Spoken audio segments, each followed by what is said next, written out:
This investment is twofold. We need an avenue to export our markets into Europe. This building has been designed according to what they call good manufacturing practices. And Medigrow see this opportunity to use this building of 6,650 square meters to our benefit and the people of the Eastern Cape, but also the broader spectrum of the people in South Africa. So what does this mean to the people in the Eastern Cape?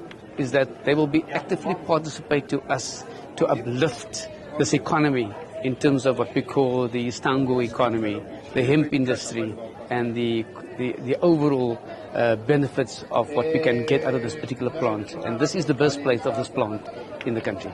When we take a look at Medigrow, Medigrow is not a licensed facility. Medigrow is a bunch of entrepreneurs who got together, seen an opportunity to embrace the entire industry. So we work with professional growers, we work with professional laymen that's been in the market for many, many years but never been recognized. If you take a look at the Pondo region, those people have been growing all these years, but nobody recognized them.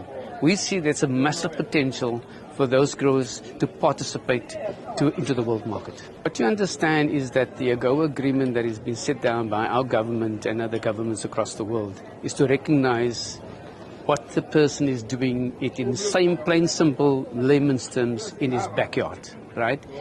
We've been growing in the Pondo land region, overall the Eastern Cape, products that the seed is unknown to the market out there.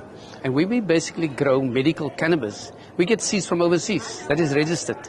Our task is to take the people that have been growing these seeds and get these seeds to the proper registration to make it also recognized so the people that buys the product at the end of the day overseas also understand that this is a new seed that's been around but now new for the world market to use.